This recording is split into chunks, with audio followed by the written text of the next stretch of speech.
Hello friends. आज मैं आप लोगों को बताऊंगा एक नया chapter, principles of inheritance and variation. वंशागति तथा विविधता के सिद्धांत। हम लोग इस चैप्टर को कॉमनली जेनेटिक्स भी कहते हैं। इसमें हम लोग पढ़ेंगे कि जेनेटिक्स हम किसे कहते हैं। तो आइए चलते हैं और शुरू करते हैं हमारे इस चैप्टर को। जेनेटिक्स। जेनेटिक्स जो है, ये टर्म सबसे पहले कौन दिया था? तो जेनेटिक्स का जो टर्म दिया गया था वो विलियम बेटसन के द्वारा दिया गया था। ठीक है दोस्तों। और अगर जेनेटिक्स की परिभाषा की बात किया जाए तो जेनेटिक्स की परिभाषा के तौर पे हम लोग कह सकते हैं study of heredity and variations. कहने का मतलब ये हुआ, ये वंशागति और विविधता का अध्ययन ही आनुवंशिकी विज्ञान कहलाता है, यानी जेनेटिक्स कहलाता है।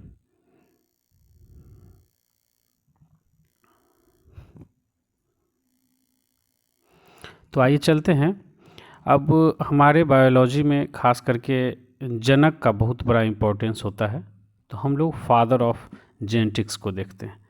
तो जेनेटिक्स और एक्सपेरिमेंटल जेनेटिक्स और मॉडर्न जेनेटिक्स। तो father of genetics G.J. Mendel means Gregor John Mendel हैं। और एक्सपेरिमेंटल जेनेटिक्स की बात अगर किया जाए तो इसमें T.H. मॉर्गन साहब हैं, इसके फादर ऑफ एक्सपेरिमेंटल जेनेटिक्स। और मॉडर्न जेनेटिक्स की बात किया जाए तो father of modern genetics W. Bateson. जी हाँ दोस्तों, W. बेटसन वही हैं जो जेनेटिक्स का टर्म दिए थे। तो हम लोग आइए समझते हैं सबसे पहले हेरिडिटी किसे कहते हैं। हेरिडिटी का हिंदी होता है वंशागति। Transmission of character from one generation to the next. कहने का मतलब ये हुआ कि वंशागति वो है या वह प्रक्रिया है जिसमें जो लक्षण होता है या कोई कैरेक्टर जो होता है वो हमारे पेरेंट्स से प्रोजेनी में आता है, यानी संतति में आता है। तो वंशागति वह प्रक्रम है जिससे लक्षण जनक से संतति में जाते हैं। हम लोग हेरिडिटी कहते हैं, वंशागति कहते हैं। Variation is the degree by which progeny differ from their parents. Means हम लोग वेरिएशन को कह सकते हैं विविधता जनक और संतति के लक्षणों की असमानता की अवस्था है।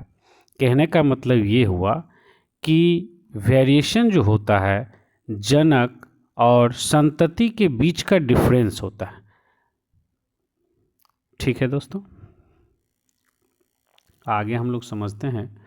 इस चैप्टर में आपको बहुत सारे साइंटिस्ट की चर्चा होगी, जिसमें आइए हम कुछ साइंटिस्ट को देखते हैं।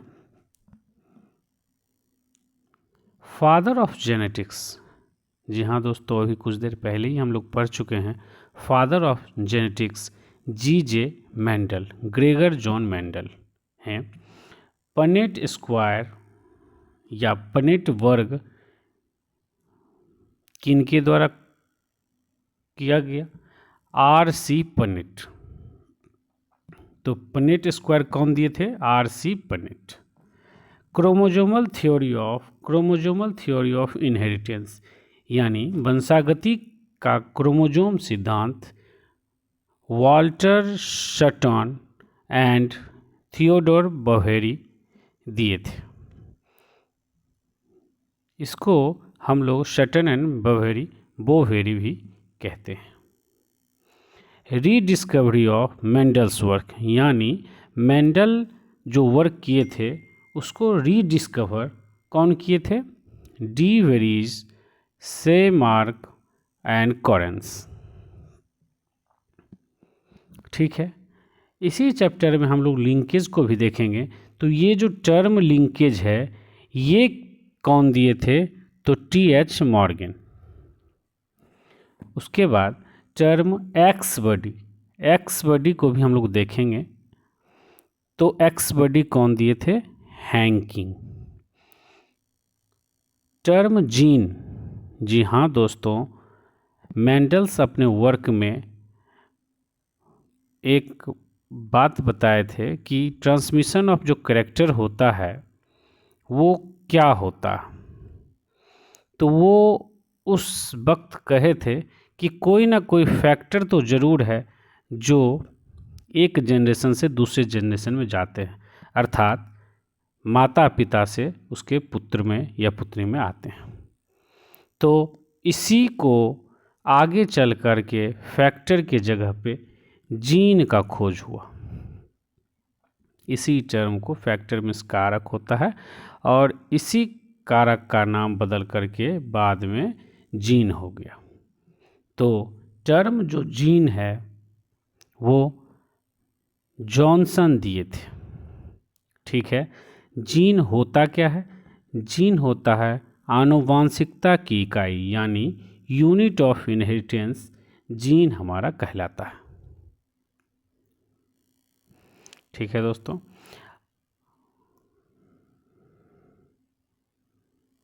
आइए हम लोग कुछ मेंडल्स के बारे में जानकारी प्राप्त कर लेते हैं। मेंडल का पूरा नाम ग्रेगर जॉन मेंडल है और वो रिसर्च जो किए थे वो गार्डन पी पर किए थे, यानी मटर के पौधों पे किए थे। और इसका बॉटनिकल नेम जो होता है पाइसम सेटाइवम होता है। और मेंडल जो थे ऑस्ट्रियन प्राइस्ट थे, मीन्स ऑस्ट्रियन पादरी थे।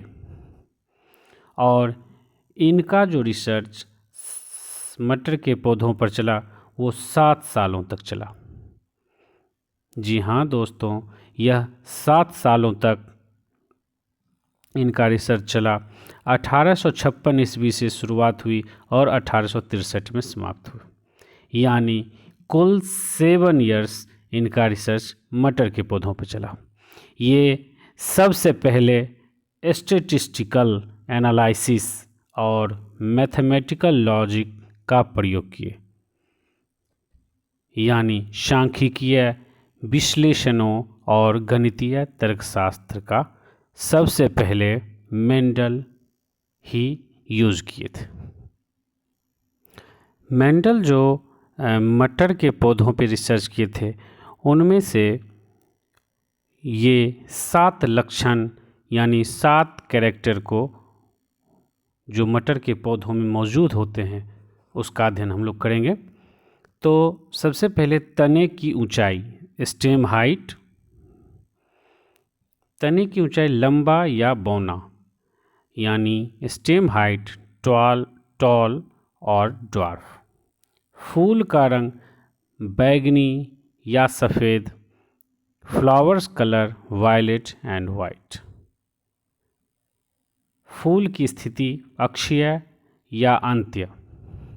फ्लावर पोजीशन एक्सियल और टर्मिनल। फली का आकार फूला हुआ या शिकुरा। पॉड शेप इनफ्लेटेड या कॉन्स्ट्रिक्टेड। फली का आकार हम लोग पढ़ चुके हैं। फली का रंग हरा या पीला। पॉड कलर ग्रीन और येलो। बीज का आकार गोल या मुरझाया। सीड शेप राउंड और रिंकल्ड। बीज का रंग पीला या हरा, सीड कलर येलो और ग्रीन। टेबल हम लोगों ने देखा 7 कैरेक्टर का, जिसमें सातों कैरेक्टर में एक प्रभावी गुण और एक अप्रभावी गुण आपको देखने के लिए मिला। ठीक है, उसी तरह से हम लोग फिगर के माध्यम से समझेंगे। तने की ऊंचाई, लंबा या बौना, स्टेम हाइट टॉल या डॉर्फ। मीन्स डोमिनेंट जो कैरेक्टर है ये टॉल वाला पार्ट है और ड्वार्फ वाला जो पार्ट है ये रिसेसिव कैरेक्टर है। डोमिनेंट मीन्स प्रभावी और रिसेसिव मीन्स अप्रभावी। इसको हम लोग आगे देखेंगे। पुष्प की स्थिति अक्षीय या अंत्य, ये इस तरह का जो फिगर है इसको ध्यान से देखिएगा आप लोग। फ्लावर पोजीशन एक्सियल और टर्मिनल। फली का रंग हरा या पीला, पॉड कलर ग्रीन और येलो। फली का आकार फूली हुई, सिकुड़ी हुई। पॉड शेप फुल और कॉन्स्ट्रिक्टेड। फूल का रंग बैगनी या सफ़ेद। फ्लावर कलर वायलेट और वाइट। बीज का रंग पीला या हरा। सीड कलर येलो और ग्रीन।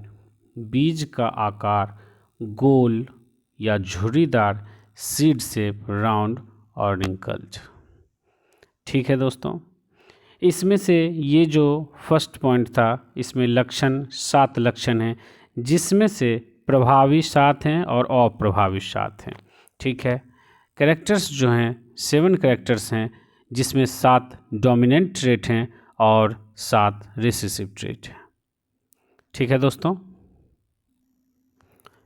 वीडियो ज़्यादा लंबा ना हो इसके लिए हम लोग इस चैप्टर का अगला पार्ट अगले वीडियो में देखेंगे। ठीक है दोस्तों, तब तक के लिए इजाज़त दीजिए। तो मिलते हैं हम लोग नेक्स्ट वीडियो में।